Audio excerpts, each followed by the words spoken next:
My name is Dr. Ashok Sankhat, MBBS, Shubha Multi Specialty Hospital, Pithal. તો આજે આપણે વાત કરીએ યુરિનરી ટ્રેક ઇન્ફેક્શન જે બહુ કોમનલી જોવા મળે છે આજના સમયમાં. તો લોઅર યુરિનરી ટ્રેક ઇન્ફેક્શન બે પ્રકારના હોય છે, lower urinary tract infection and upper urinary tract infection. Lower urinary tract infection urethra અને બ્લેડરના ભાગમાં સમાવેશ કરે છે અને upper urinary tract infection ureter અને કિડનીનો ભાગ સમાવેશ કરે છે. Lower urinary tract infection generally મહિલાઓમાં વધારે જોવા મળે છે અને વધારે પ્રેગ્નન્ટ પેશન્ટમાં પણ વધારે જોવા મળે છે. અને આનું કારણ એ છે કે મહિલાઓમાં જે યુરેથ્રા હોય તે બહુ સ્મોલ સાઇઝમાં હોય, એટલે બેક્ટેરિયા વધારે સ્પ્રેડ થવાની શક્યતા વધારે હોય છે.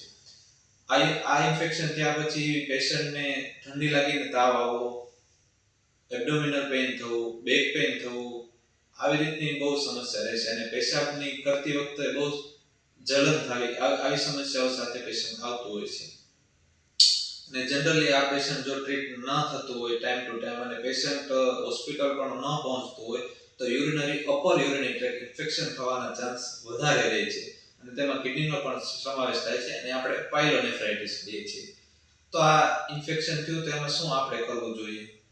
પેશન્ટ જ્યારે આવે તો પહેલા તો યુરિન આરએનએ જેવો રિપોર્ટ કરાવવો જોઈએ અને તાવનું કેટલું પ્રમાણ છે, ઇન્ફેક્શનનું કેવું પ્રમાણ છે એ માટેના રિપોર્ટિંગ કરવા જોઈએ.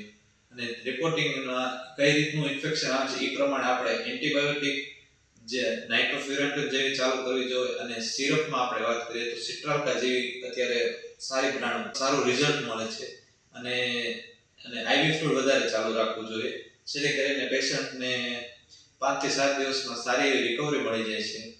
અને આને પ્રિવેન્શન આપણે કઈ રીતે કરવું? તો કે યુરિનરી ટ્રેક ઇન્ફેક્શનના પ્રિવેન્શન માટે યુરિનરી ટ્રેક ઇન્ફેક્શનનું પ્રિવેન્શન આપણે કઈ રીતે કરવું જોઈએ? તો કે પેશન્ટને તેના જેનિટલિયા એરિયાના હાઇજીન માટેનું ધ્યાન અપાવવું જોઈએ અને વધારે પાણી પીવાનું કહેવું જોઈએ કે જેથી કરીને પેશન્ટ ડિહાઇડ્રેશન ન થઈ જાય, જેથી કરીને આપણે વધારે યુરિનરી ટ્રેક ઇન્ફેક્શનને અટકાયત કરી શકીએ. તો આજના માટે એટલું જ. મળીએ આગળના ટોપિક નવા ટોપિક સાથે. Thank you.